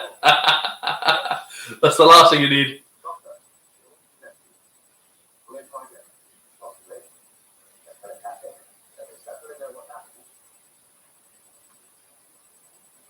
Yeah, big love for Sarah Jane.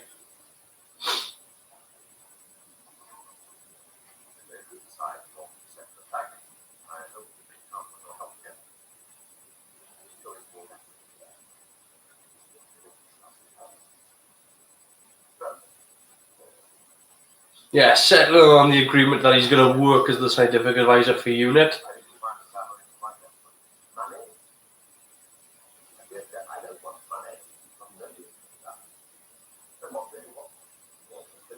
Yeah, I'm trying to think which character it was made the comment about Pertwee's Doctor, and it was kind of like I got a feeling it was Benton, and I'm trying to think which episode it was in. I'd be paraphrasing anyway. It's just like he says something like, "For a man who abhors violence, you're awful good at it." And it was very true of Pertwee's Doctor. He was very true of the. He would often say that he would find violence abhorrent, but he was particularly good. And I know, like they actually do push it more into the sort of the James Bondish territory, but it doesn't last long for Pertwee. Like. When they start doing the other stories, just before, like he regenerates, God, he looks like Sean Blair, or Sean looks like him, I should say. Bloody hell! And that's the end of Spearhead from Space. And everything's all set up. All the story is done. The villains have been dealt with. The invasion is over. The Doctor's on Earth in exile, and he's working with UNIT. I can see it. I saw the Darth Vader outline. I did see it. I just saw it there as the thing sort of went over like this. It's just for a moment. I did actually see it.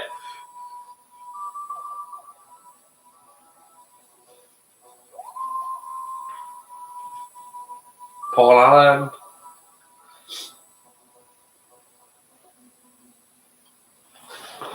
Derek Madness. So yeah, Spearhead from Space. It's for a kick-off episode for Doctor Who, for a kick-off episode of Spearhead.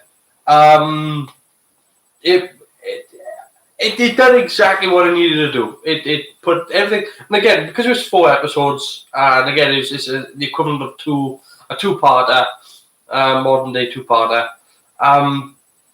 It was able to go into a lot. It was able to deal with a lot of territory and cover a lot of ground. And again, 4-parters tend to be of the classic run tend to be the best.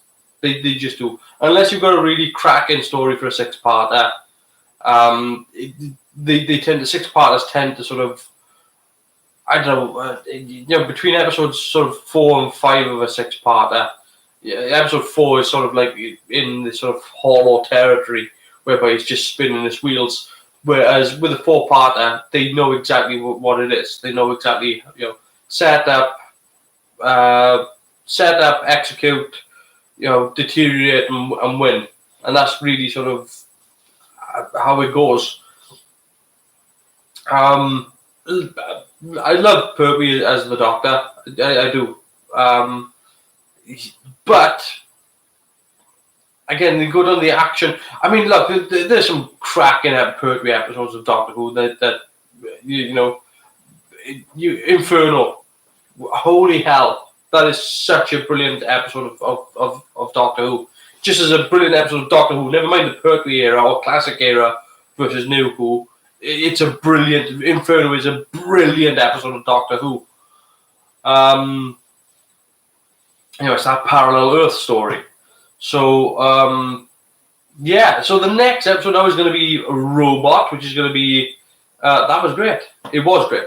That's going to be Tom Baker's first episode. Oh, good grief. There's a lot of bloody process work in that episode, isn't there? That's what I liked with the sort of earlier Pertwee stuff, was the fact that it wasn't processed. They did do self-screen now and again for later episodes. But with Tom Baker, it was at that point whereby... And I know Tom Baker gets given the accolade of, sort of the best Doctor ever. But he does suffer with the fact that during the Tom Baker run, special effects are just before the Star Wars era. And... it's when 77 happens, that's when it's like, it's time for Tom Baker to leave and for Peter Davison to take over. And that's not a criticism of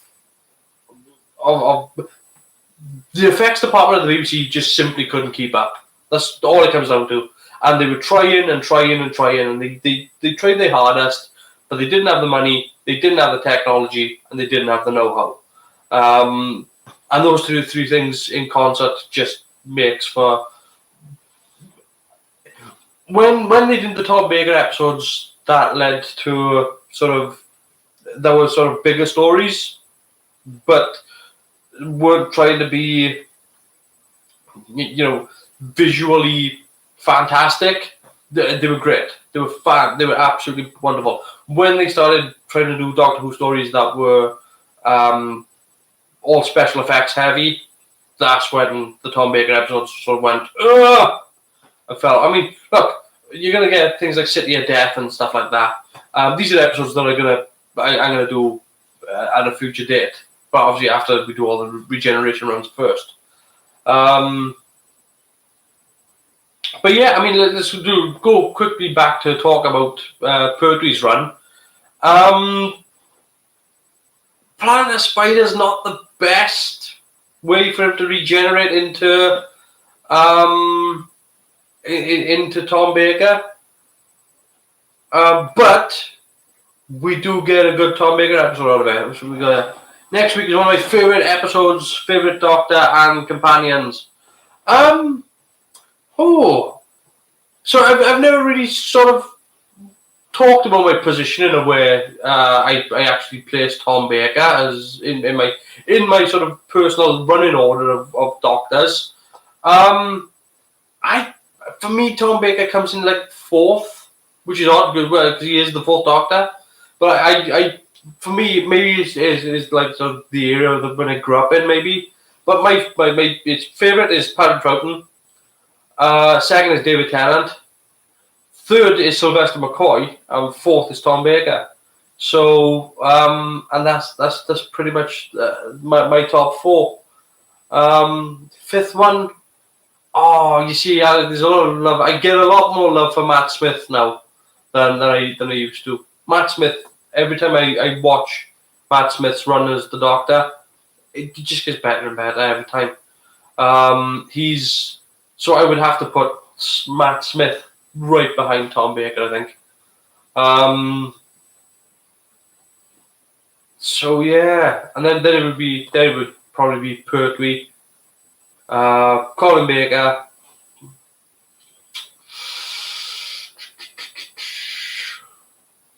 Good grief. If I'm thinking about actually who I think is my least favourite Doctor, I think my least favourite Doctor is going to come in as Peter Capaldi.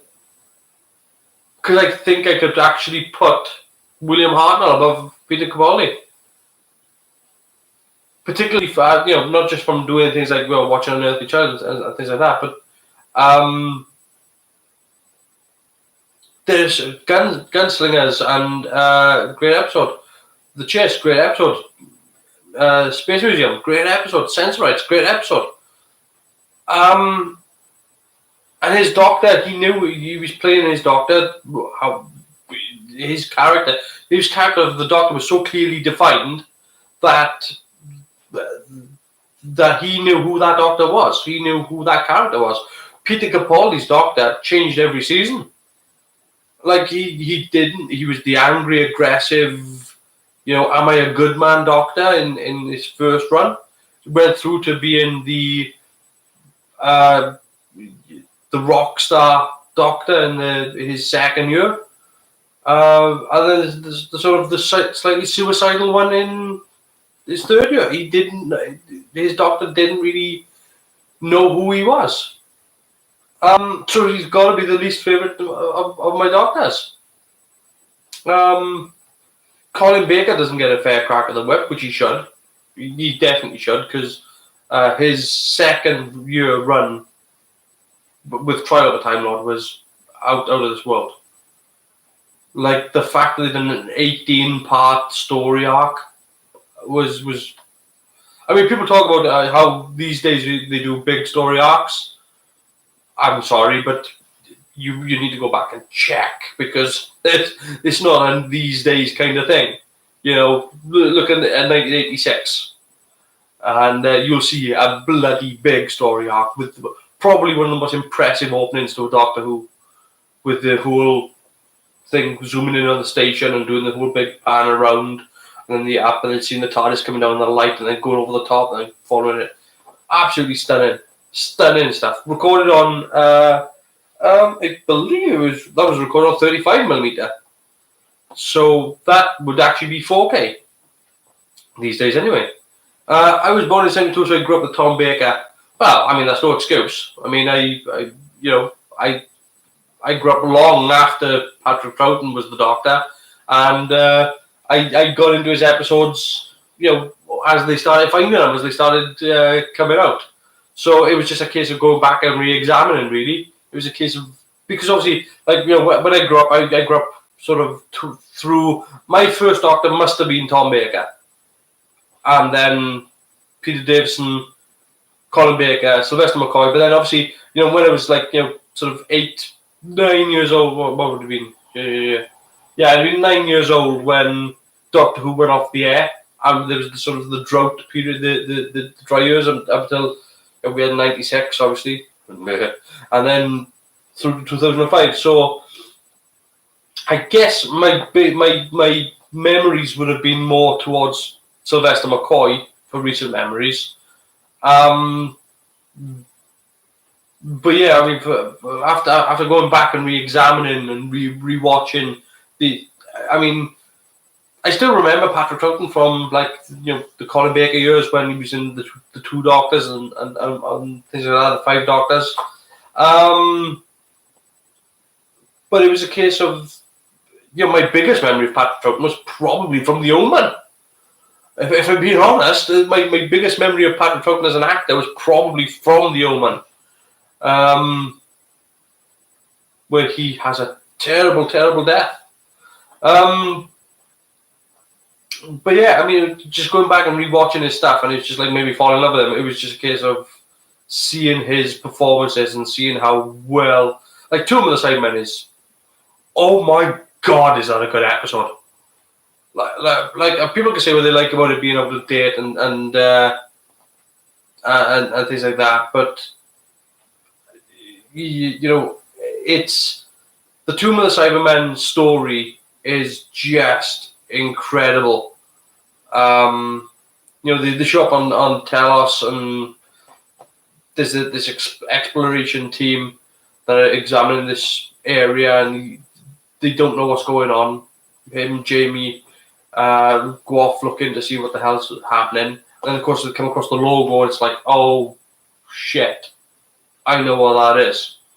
Don't go in there. Don't open it up. Don't touch it. And of course, they turns out that the people that are exploring the tomb know it's the Cybermen, and they're trying to exploit it for their technology.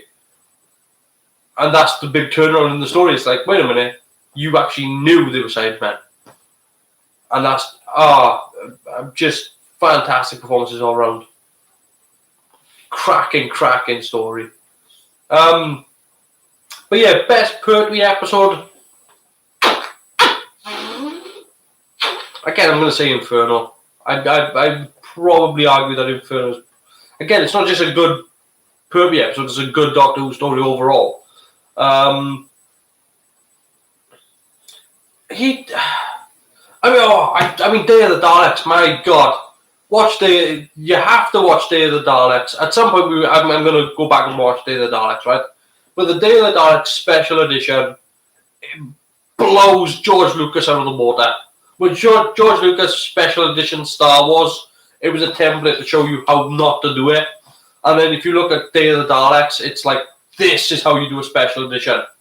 Like, amazing stuff. Just amazing. I wish they had a slightly bigger budget. But that the whole bit whereby they actually got hold of a 16mm camera, went back to the locations and reshot stuff because they didn't have it in the original. Because in the original, it's talking about like armies of Daleks come across this field with Ogrons. And when they actually cut to it in the original, it was like one Dalek and two Ogrons walking across this grassy knoll. Whereas in the new one, there's Daleks everywhere. And because they refilmed it back on the original location, and they haven't changed. The location hasn't changed. So and they added all the sort of strafing bullets and things like that. It looks fantastic. Arguably the best special edition of anything I've ever seen. And again, a cracking episode of Pertwee's as well. So I'm going to leave that there. It's been nearly 2 hours now. So yeah, I'm nostalgic, old git, lol. One of my setup computers is a Commodore 64. Nothing wrong with a Commodore 64. It's not going to crash on you. You can drop a bloody brick on that thing, it won't crash. Yeah, solid state computer. Good things. So yeah, next week it's going to be 8 p.m. Next Sunday, and it's going to be Robot. Tom Baker. We're going to see some dodgy visual effects in that one. Good episode though. And we're even going to see a small little plastic tank as well. Some dodgy visual effects in it, but it is a good episode. It's a good story. It is leading into what I consider to be what a lot of people consider to be the golden age of Doctor Who, which is to run through probably up to, I would guess, I would say 77. That's when this golden age of Doctor Who started. Started and finished, really, and then it sort of drifts into the 80s with, we still got City of Death later on, and then goes into sort of Castrovalva and Time Flight, and oh god, please make it stop. But then you get Earth Shock out of it. So what can you do? What can you do? Yeah, so I'm going to leave that there. If you've enjoyed this, then please do give me a thumbs up. It'd be much appreciated. And if you're watching this post live, then feel free to leave a comment down below. And hopefully you'll join us next time when we'll be doing Robot. Take care, look after yourselves, and I shall see you next week. See you later, guys.